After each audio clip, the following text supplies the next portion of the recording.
Assalamualaikum warahmatullahi wabarakatuh. Nama saya Ulfia Fitriyanti, kelas 2A, Prodi PIAUD.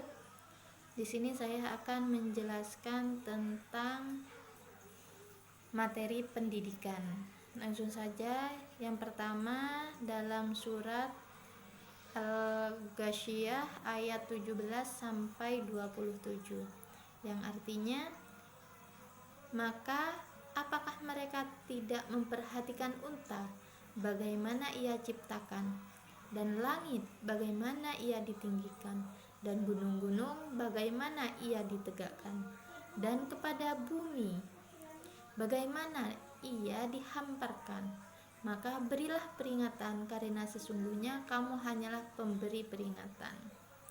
Langsung saja untuk tafsiran ayatnya. Qul yanzuruna ilal ibilah kaifah khuliqat. Maka tidaklah mereka memperhatikan unta, bagaimana diciptakan. Maksudnya adalah meneliti dengan seksama.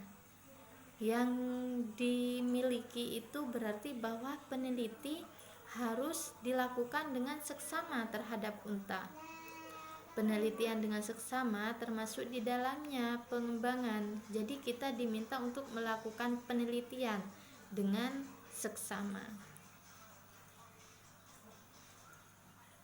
Wa ilas sama kaifa rufi'at.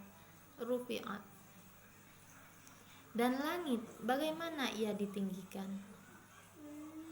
Langit adalah objek vital bagi masyarakat Arab. Ialah langit. Langit di padang pasir hampir selalu cerah tanpa hambatan awan. Masyarakat Arab waktu ayat ini turun merupakan masyarakat yang modern. Dalam kehidupan modern nomaden ini, padang pasir luas seperti tak bertepi.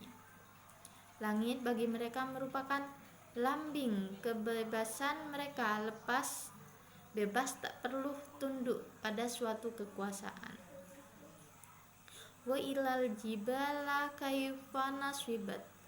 Dan gunung-gunung bagaimana ia ditegakkan. Gunung di dalam Al-Quran diartikan sebagai pasak.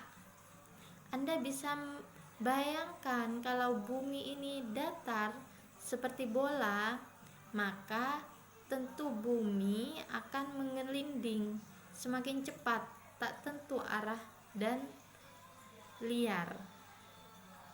Di padang pasir atau lautan, gunung berfungsi sebagai navigasi, tempat perlindungan. Wa ilal ardu kaifa sutihat. Dan kepada bumi bagaimana ia dihamparkan. Dengan relatif datarnya bumi, ia dapat dijadikan tempat pertanian, sumber air tawar, dan sebagainya yang diperlukan untuk kehidupan. Nilai-nilai pendidikannya di sini, siswa harus memperkenalkan terlebih dahulu kepada lingkungannya yang paling dekat dan penting bagi kehidupan mereka, kemudian yang lebih jauh, dan begitu seterusnya. Pengetahuan dan penguasaan alam seharusnya itu diarahkan pula untuk pendidikan keimanan. Implementasinya agar siswa mengenal dan menguasai lingkungannya.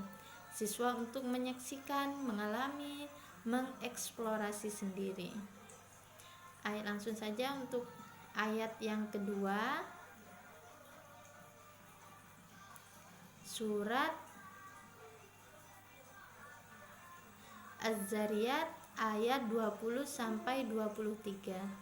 Artinya, dan bumi terdapat tanda-tanda kebesaran Allah bagi orang-orang yang yakin, dan juga pada dirimu sendiri. Apakah kamu tidak memperhatikan? Dan langit terdapat sebab-sebab rezekimu dan apa yang dijadikan kepadamu. Maka demi Tuhan langit dan bumi, sungguh apa yang dijanjikan itu pasti terjadi seperti apa yang kamu ucapkan. Tafsiran ayatnya, wa fil ardi ayatu limuqinin. Dan di bumi terdapat tanda-tanda kebesaran Allah bagi orang-orang yang yakin. Maka bagi orang-orang yang yakin akan terdapat tanda-tanda kebesaran Allah.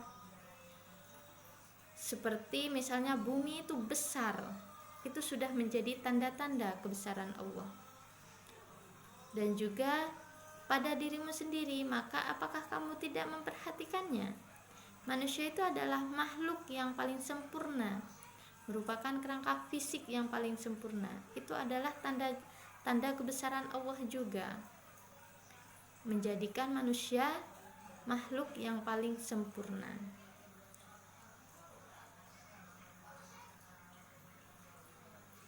Nilai-nilai pendidikannya di sini, materi pendidikan yang perlu diajarkan kepada pendidik, yang berarti perlu dikuasai mereka, ialah sesuatu tentang bumi, manusia, dan alam semesta.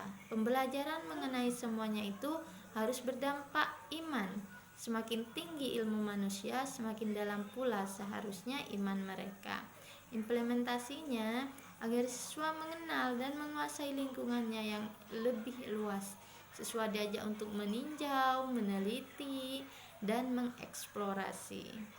Untuk surat yang ketiga yaitu surat Ali Imran ayat 169 sampai 171, yang artinya, dan jangan sekali-kali kamu mengira bahwa orang-orang yang gugur di jalan Allah itu mati. Sebenarnya mereka itu hidup di sisi Tuhannya, mendapatkan rezeki. Mereka bergembira dengan karunia yang diberikan Allah kepadanya, dan bergirang hati terhadap orang yang masih tinggal di belakang, yang belum menyusul mereka, bahwa tidak ada rasa takut pada mereka, dan mereka tidak bersedih hati. Mereka bergirang hati dengan nikmat dan karunia dari Allah, dan sungguh Allah itu menyia-nyiakan pahala orang-orang yang beriman. Langsung saja untuk tafsiran ayatnya.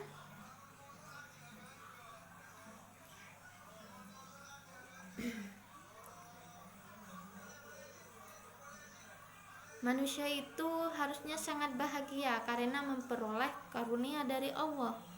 Karunia itu adalah pemberitahuan dari Allah yang berlipat ganda yang diberikannya sebagai balasan perbuatan baik. Jadi mereka bergembira dengan karunia yang diberikan. Manusia itu harusnya bergembira dari karunia yang sudah diberikan oleh Allah. Dan selanjutnya,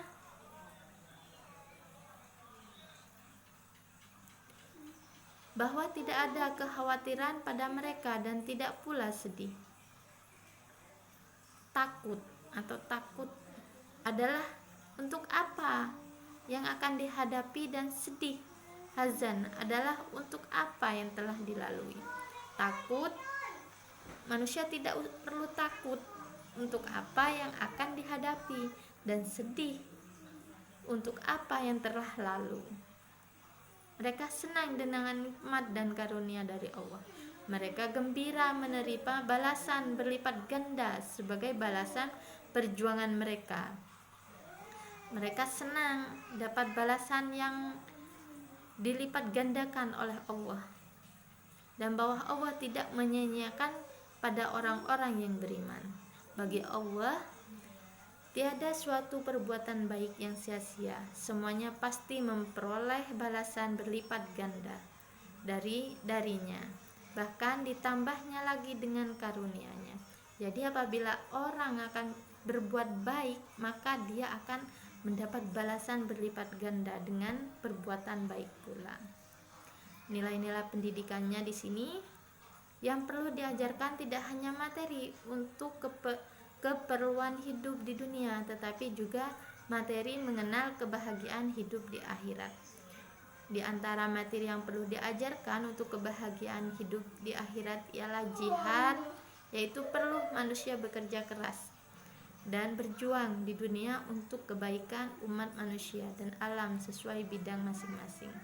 Implementasinya untuk memperoleh penghayatan tentang kebahagiaan akhirat, siswa diajak untuk menerangkan informasi-informasi tentang akhirat dalam Al-Quran dan hadis. Itulah tadi penjelasan dari saya, kurang lebihnya saya mohon maaf. Assalamualaikum warahmatullahi wabarakatuh.